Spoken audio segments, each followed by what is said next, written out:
application review, business review, investment, lifestyle, social politic.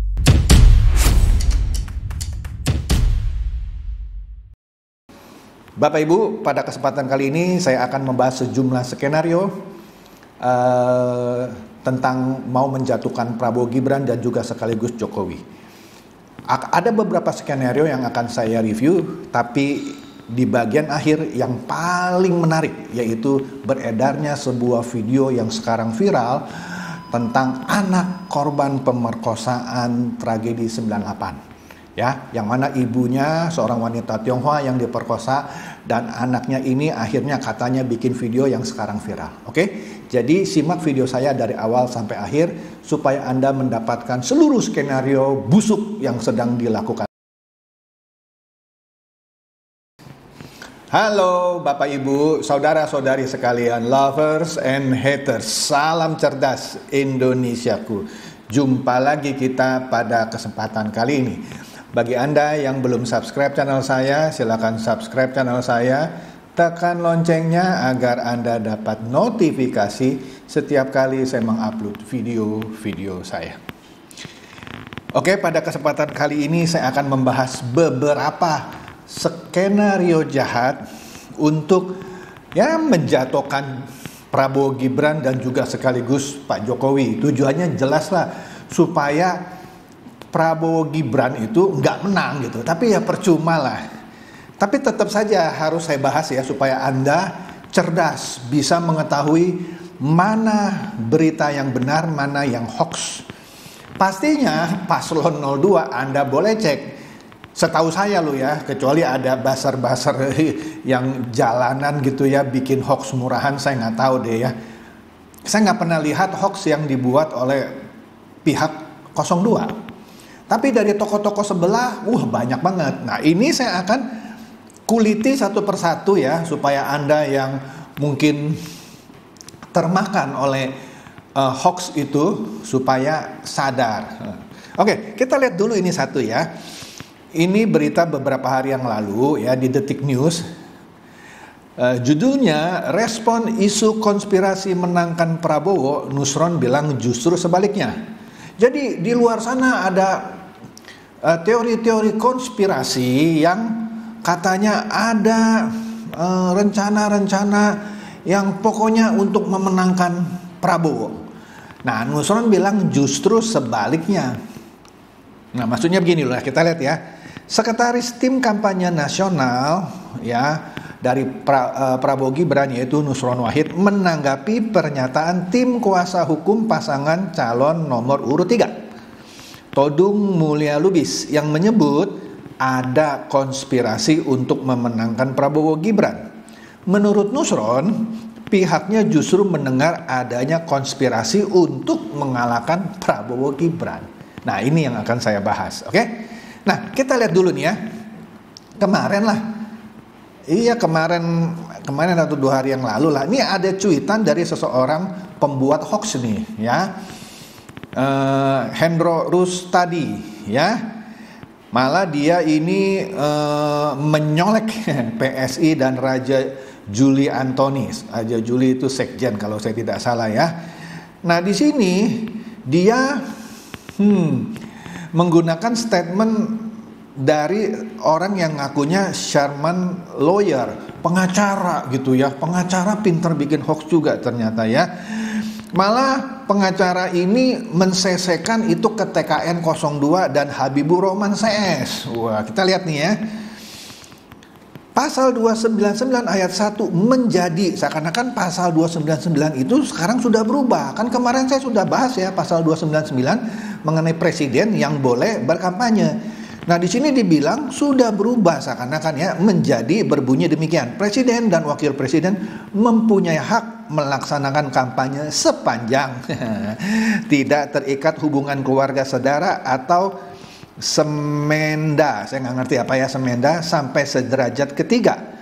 Atau hubungan suami atau istri meskipun telah bercerai dengan pasangan calon anggota DPR, DPD, DPRD, provinsi, DPRD, kabupaten, kota serta tidak memiliki potensi konflik kepentingan dengan tugas, wewenang, dan hak jabatan masing-masing. Dikatakan di situ pasalnya sudah jelas, presiden dilarang. Jadi Presiden Jokowi seakan-akan nggak ngerti hukum, nggak ngerti undang-undang. Nah, ini yang mau saya kuliti. Benar nggak sih pasal 299 itu sudah berubah?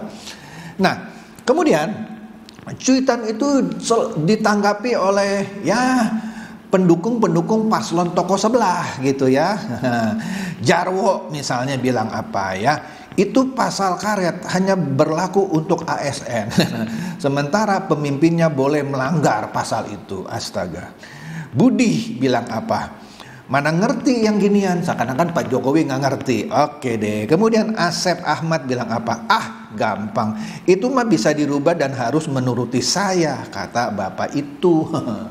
Udahlah ngerti kita ya. Kemudian Bas Derups. Nah, siapa ini ya? Ini hanya berlaku untuk presiden bang, bukan untuk bapaknya anak-anak. Wih, sudahlah ya. Pokoknya dilempar terus digoreng-goreng gitu ya. Nah, terus ada lagi nih, seakan-akan di atasnya ada logo Mahkamah Konstitusi Republik Indonesia, ya, Lembaga Negara Pengawal Konstitusi. Nah, ayat tadi ditulis tuh pasal 299 menjadi berbunyi bla bla bla, seperti yang saya sudah sebutkan. Jadi kalau orang nggak ngerti dianggap, wih, Mahkamah Konstitusi ternyata sudah berubah atau merubah bunyi pasal 299. Nah, malah ditaruh sumbernya. https www.mkri.id. MKRI itu Mahkamah Konstitusi Republik Indonesia. Oke? Yuk kita lihat di dalam www.mkri.id tadi ya. Justru diterangkan dengan detail mengenai pasal 299 itu. Ternyata ada pemohon ya nomor 166-PUU-21 Romawi 2023 mengajukan pengujian pasal-pasal itu dari Undang-Undang nomor 7 tahun 2017 tentang pemilihan umum. Salah satunya yang saya kasih kotak merah itu yang minta diuji adalah pasal 299 ayat 1 ya. Kemudian pemohon itu di dalam sidangnya di MK itu membacakan perbaikan permohonannya di sidang MK pada hari Senin. Ya baru beberapa hari lalu, awal minggu ini ya, baru diajukan, membacakan di sidang itu. Itu namanya membacakan petitum ya. Permohonan ini diajukan seorang advokat bernama Gugum Ridho Putra ya. Kita langsung lihat dah, pasalnya banyak yang diminta. Nah, terakhir yang saya kasih kotak nih merah, itu dia minta pasal 299 harus dirubah menjadi berbunyi bla bla bla bla bla bla yang tadi sudah saya sebut. Itu baru gugatan, bukan sudah berubah. MK bisa saja menerima, bisa saja menolak, tapi kan seakan-akan yang diciptakan itu presiden melanggar karena pasal 299 bunyinya sudah begini. Ini kerjaannya kadrun ya. Kadrun, jelas ya? Oke. Nah, kita lihat ini ya, ada satu video mengenai presiden boleh atau tidak berkampanye yang diucapkan oleh Adian Napitupulu, politisi PDIP. Ya, justru dia mendukung loh Jokowi itu untuk berkampanye. Lucu kan? Lucu, heboh. Ini kita dengar videonya ya. Jadi supaya Anda jelas duduk persoalannya. Presiden boleh kampanye, Bang Adian yang bilang loh. Kemungkinan itu pasti ada dong, termasuk Presiden Jokowi. Dalam undang-undang kita tidak dilarang kok Presiden berkampanye selama dia mengambil cuti. Dan saya percaya betul bahwa Jokowi nanti akan menjadi bagian dari kampanye Ganjar. Yakin. 6 bulan yang lalu, Adian Napitupulu bilang dia percaya bahwa Pak Jokowi akan menjadi bagian kampanye dari Ganjar. Karena tidak dilarang oleh undang-undang, tapi selama ngambil cuti. Yakin saya, yakin. Ternyata Pak Jokowi tidak dukung Ganjar, sekarang marah-marah. Oke, mulai cerdas ya. Bukan saya yang ngomong loh, Adian yang ngomong boleh. Ya, memang boleh sih, bukan Adian yang ngomong. Adian yang memang sesuai undang-undang. Tapi itu 6 bulan yang lalu. Sekarang partainya ngoceh mengenai, wah ini nepotisme lah segala macam. Padahal politiknya sendiri 6 bulan yang lalu bilang, tapi kalau buat Ganjar, bukan untuk Gibran. Oke. Nah, kemudian Ini saya dapat kiriman, saya enggak ngecek videonya karena cuma diambil fotonya seperti ini. Ini ditulis bahwa kader PDIP ini ajak rakyat untuk demo jika Prabowo Gibran menang di Pilpres. Sekali lagi ya, saya belum dengar videonya. Tapi kalau benar, wah ini Masinton ini memang mau ngetop kali ya supaya dia menang pileg, karena sekarang kan nomor urutnya turun dia ke nomor urut 7 ya, yang bisa kemungkinan tidak terpilih. Mungkin aja dia begini supaya dia terpilih, heboh gitu ya. Oke deh, nggak apa-apa lah, namanya juga orang usaha. Nah sekarang kita lihat ya, ini saya sayangkan ya, saya nggak tahu ya video ini asli apa editan menggunakan artificial intelligence. Sebelumnya beredar rekaman suara percakapan telepon antara Surya Paloh dengan Anies Baswedan, di mana di situ Anies diomelin, Caimin juga diomelin. Tapi begitu saya dikirim oleh beberapa teman, saya langsung bilang ini rekaman palsu. Suara Anies Baswedan dan suara Surya Paloh yang palsu ini menggunakan teknik artificial intelligence. Fair dong saya nggak ikut-ikutan tuh nyebarin rekaman hoax itu gitu ya. Nah, tetapi di sini ada rekaman saya dapat. Sekaligus saya mau mempertanyakan Pak Mahfud, benar nggak Pak Mahfud ngomong ini di acara apa? Kan ini cuma penggalan. Di sini seakan-akan dia menyudutkan Pak Jokowi. Nah, kita lihat ya, padahal dia masih jadi menteri loh, belum mengundurkan diri. Kalau dia mau ngomong gini tapi sudah mengundurkan diri, masih ada etikanya. Tapi kalau masih jadi menteri ngomong gini, itu etikanya bukan lagi 0, minus. Ya, itu kalau benar ya, kalau dia ngomong gini. Yuk kita dengerin ini videonya. Sebabnya ini videonya ini menurut saya luar biasa ya. Semua orang itu yang tidak mendukung Prabowo itu ditekan habis-habisan, diancam karena korupsi. Kalau kamu tidak dukung, awas ini kasusmu saya buka semua. Jadi di sini kalau kita lihat tadi videonya, judulnya dikasih di atas KPK jadi alat Jokowi ya, pendukung Prabowo. Di situ Mahfud bilang orang yang tidak mendukung Prabowo ditekan, awas kamu ya nanti kasusnya dibuka begini-begini. Memang kata-kata Jokowi nggak disebut karena ini kan potongan ya. Tapi saya nggak tahu juga ini video asli atau video podcast di mana terus dipotong sebelah sininya. Ya nanti Pak Mahfud silakan jawab ya. Tapi kalau benar Pak Mahfud mengucapkan ini ya, saya sangat sayangkan. Oke? Nah, di sini kita lihat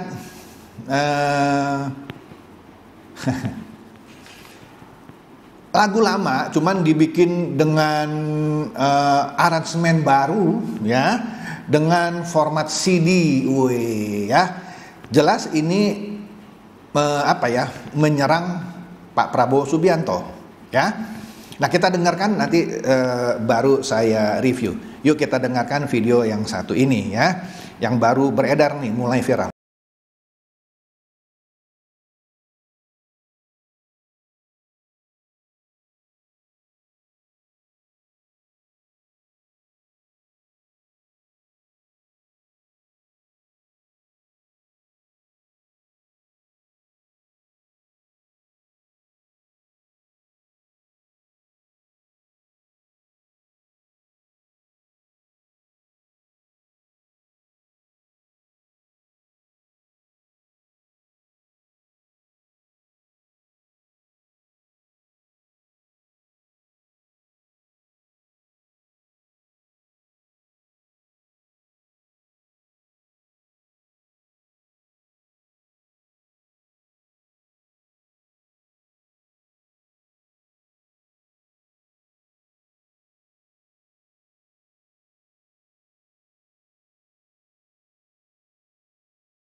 Oke. Anda sudah dengar tadi ya, ada orang namanya Valen ya, tapi tidak memperlihatkan mukanya. Dia cuma merekam suaranya, terus dibuatlah gambar video seperti itu ya sebagai ilustrasi. Singkatnya, Valen ini baru pulang dari kampanye dengan teman-temannya menggunakan baju Prabowo Gibran. Ini satu saya ulas dulu ya sedikit nih ya. Kalau orang ikut kampanye dibagi-bagi kaos gratis itu sudah umum. Tapi kalau kampanye diberikan baju ya ada tulisan Prabowo Gibran, setahu saya tidak ada. Kemudian harga baju dengan tulisan Prabowo Gibran itu ya lebih mahal lah daripada kaos ya. Kecuali Valen ini kenal sama orang-orang panitia kampanyenya gitu ya. Oke deh, tapi itu kagak penting. Kemudian katanya dia pulang ke rumah, mamanya buka pintu, mamanya nangis ngelihat dia pakai baju Prabowo Gibran. Kemudian dia bingung kenapa mamanya nangis. Biasanya kalau dia pulang dicium keningnya sama mamanya. Singkat cerita, setelah dia bicara sama mamanya, intinya kesimpulannya dia adalah anak hasil perkosaan. Mamanya itu salah satu dari wanita Tionghoa yang waktu itu diperkosa tahun 98. Artinya ini kan sudah berusia 26 tahun ya. Oke. Pinter ya bikin ceritanya. Nah kemudian akhirnya dia bilang saya merasa jijik dengan tubuhku ini. Intinya mereka mau bilang Pak Prabowo itu jahat. Iyalah. Oke, walaupun nggak spesifik ya, nggak eksplisit ngomong seperti itu. Oke, kita bedah ya. Kalau dia hasil perkosaan tahun 98, umpama deh mamanya itu tidak menggugurkan kandungan. Kan ada juga orang ya, meskipun diperkosa, hamil, dia memilih untuk tetap melahirkan anaknya. Kita anggap begitu. Artinya anak ini sudah berusia kira-kira 25-26 tahun. 25 deh kita bilang. Kalau dia sudah berusia 25 tahun, pada saat dia berusia 20 tahun, tahun 2019 lalu, kan sudah usia 20 ya, sudah pernah ikut kampanye juga ya. Waktu itu kan Prabowo melawan Jokowi. Setidaknya pada saat itu mamanya kan pasti ngomong dong sama dia. Kan di sini kan seakan-akan menceritakan dia baru kampanye sekali nih ya tentang Prabowo. Sedangkan tahun 19 nggak tahu dia kampanye atau nggak. Tapi setidaknya kalau mamanya benar seorang Tionghoa, wanita Tionghoa yang diperkosa oleh siapa entah gitu ya. Setidaknya walaupun nggak ngomong terang-terangan kepada anaknya, kan anaknya cerita, dia tanya papanya siapa, nggak pernah jelas gitu ya. Pasti bilang dong, kamu jangan pilih Prabowo ya, pilih Jokowi lah, gini, kan gitu. Sehingga dia sekarang di tahun 2024, 23, 24 ini dia tidak ikutan kampanye untuk mendukung Prabowo. Kenapa baru 5 tahun kemudian mamanya ngomong seperti ini? Alur ceritanya sangat tidak masuk akal. Dan kalau benar ini kejadiannya benar, harusnya Valen dan mamanya tampil dong, maju ke Komnas HAM. Dan bukan sekarang, dari dulu.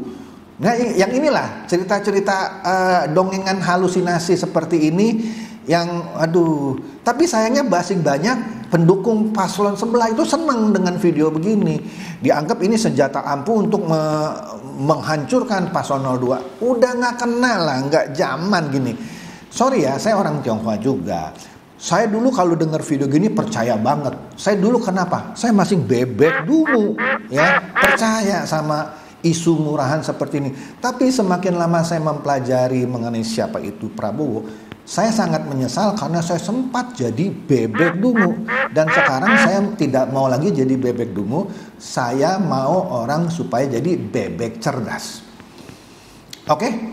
Nah, kembali lagi. Jadi isu-isu seperti ini seperti tidak ada habisnya. Saya sudah bahas kan berkali-kali mengenai ini. Ini adalah negara paling bodoh di dunia. Kalau Prabowo benar dalam kerusuhan 98, dalam hal ini pemerkosaan wanita-wanita Tionghoa, terus diizinkan jadi cawapresnya Mega 15 tahun yang lalu, terus nyapres sampai 3 kali, bahkan dijadikan menteri oleh Jokowi. Maka ini negara paling bodoh. Kalau dia benar ya dalam pemerkosaan wanita Tionghoa. Soal penculikan 9 aktivis sudah pernah saya jelaskan ya. Itu sudah diakui dan dia sudah menerima hukumannya. Separuh dari itu jadi anggota Gerindra, yang 4 kembali keluarganya dengan selamat, yang 13 lainnya itu bukan kerjaan Prabowo, seperti Wiji Tukul dan Dedi Hamdun misalnya. Apalagi yang soal kerusuhan, penembakan lah, pemerkosaan lah, itu jauh. Laporan Komnas HAM juga tidak menyebutkan Prabowo sebagai pelanggar HAM. Ya, Marzuki Darusman sebagai ketua TGPF pada waktu itu dan Pak Said Agil Siraj sebagai wakil ketuanya juga menyatakan Prabowo tidak terlibat ya dalam tragedi 98 ini gitu. Bahkan Gus Dur pun bilang Prabowo itu cuma dijadikan tumbal. Sudah pernah saya bahas di video saya, silakan cek ya. Jadi kalau Anda masih percaya sama video murahan seperti ini, Anda benar-benar bebek dungu ya. Kata saya, ya. Tapi kan ada apa korbannya? Bener ada, saya nggak bilang nggak ada. Saya sempat bersitegang dengan salah seorang teman saya, seakan-akan saya bilang bahwa pemerkosaan itu ada. Tapi yang salah adalah kalau Anda menuduh Prabowo sebagai dalang. Ya, lu udah dibeli, lu udah dibayar. Enggak, gue dibayar sama YouTube, bukan sama Prabowo. Sorry ya, jangan sembarangan nuduh. Astaga. Nah ini ya sudah saya bahas ya, tapi saya ulang lagi. Ini juga salah satu skenario ya dari media massa untuk mau memojokkan Jokowi. Ini kan udah pernah saya bahas. Apa judulnya tuh ya, bocor halus. Jokowi merapat ke PDIP lagi. Oke? Bahkan orang PDIP bilang nggak bener ini. Ya tentu TKN Prabowo Gibran bilang nggak ada itu acara Jokowi mau merapat lagi. Oke? Kemudian, nah ini baru-baru aja nih ya. Apa nih di Kompas TV bilang? PDIP siap pulihkan hubungan dengan Jokowi. Syaratnya utamakan kepentingan negara daripada keluarga. Ya, yang mau memulihkan hubungan siapa? Kan ente. Ya. Terus ente bilang, gue mau baikan sama lu, tapi lu mesti ikutin syarat gua. Padahal orang itu belum tentu mau baikan. Kan lucu ya. Ya hasto lah biasa ya. Oke deh. Itu saja dari saya, semoga ini mencerdaskan dan mencerahkan Anda semua. Silakan share video saya ini kepada teman-teman, sahabat atau kerabat supaya mereka tambah cerdas dan tercerahkan. Seperti biasa, terima kasih.